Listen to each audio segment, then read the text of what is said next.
La biblioteca de metadata, per Marta Clua.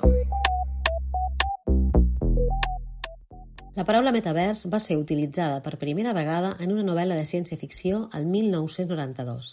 Es tracta d'un concepte utilitzat per descriure una experiència immersiva i multisensorial. Un món virtual, tridimensional, accessible en línia a través de dispositius de realitat virtual i augmentada, que aconsegueixen que l'individu pugui interactuar dins seu com ho fa el món real. Però el metavers no és només ciència-ficció, sinó una realitat amb més de 900 milions d'usuaris i un valor de mercat superior als 500.000 milions de dòlars nord-americans. I ja se'n beneficien sectors com el comerç electrònic o els videojocs. Moltes empreses tecnològiques han fet grans inversions apostant per aquest món virtualitzat, que va agafar embranzida fa pocs anys. Actualment, ChatGPT i la intel·ligència artificial brillen amb llum pròpia, eclipsant notablement el metavers. Això vol dir que el metavers ha mort? La veritat és que els més de 600 milions d'usuaris d'algunes plataformes com Fortnite, Minecraft, Second Life o Roblox semblen indicar tot el contrari. Actualment, la realitat virtual i la indústria dels videojocs mantenen un idil·li constant gràcies al blockchain i l'economia del play-to-earn, que reporta grans ingressos tant a empreses com a jugadors. Són milers els jugadors que passen cada vegada més hores en aquests mons virtualitzats, absents de la realitat que els envolta, i mostrant-los vides alternatives a la seva. Però, i si poguéssim anar més enllà? D'això i de molt més ens parla la novel·la que us recomano. Es tracta de Bridge, buscant la mare al multivers, de la Lauren Bex, que ha traduït al català en Lluís Delgado i que ha editat Mai Més. La novel·la ens explica la història de la Bridget Kittinger, una noia de 25 anys que ha crescut tenint por a prendre decisions. La Bridge està intentant suportar la mort de la seva mare, la Jo, una neurocientífica que mor de manera sobtada en el moment en què el càncer torna per tercera vegada a la seva vida. La Bridge no acaba d'entendre per quina raó la seva mare no l'havia trucat per dir-li que el càncer havia tornat. I com no va tenir l'oportunitat d'acomiadar-se'n, la Bridge es troba totalment desolada. Per això, mentre neteja la casa de la seva mare després de la seva mort, troba amagat allò que la seva mare anomenava el cub dels somnis i comença a intentar buscar respostes. Quan ella era petita, la seva mare afirmava que aquest cub els permetia viatjar a altres mons i juntes ho van fer més d'una vegada.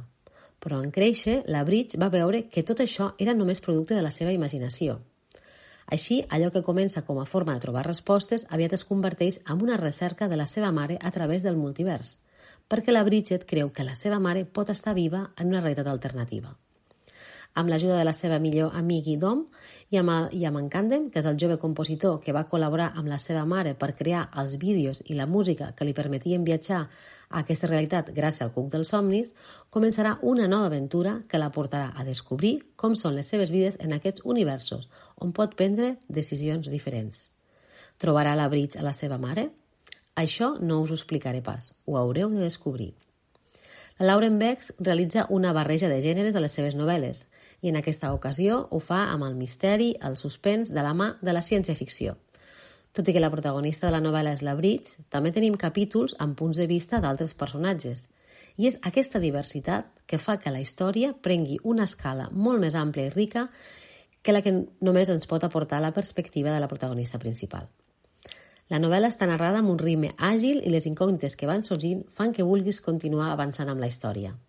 Multiversos i altres realitats, acció, suspens, misteri, altres jocs i secrets es donen de la mà a Bridge per convertir-la en una novel·la trepidant i addictiva.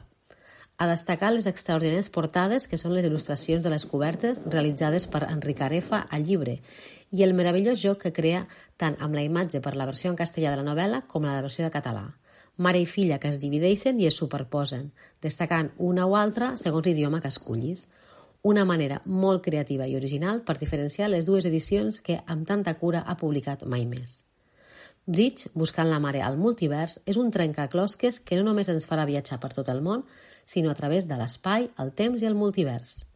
Un llibre que ens parla de com poden arribar a ser de complicades les relacions de mares i filles, del poder que tenen les eleccions que fem al llarg de la nostra vida i, sobretot, de la responsabilitat que comporten.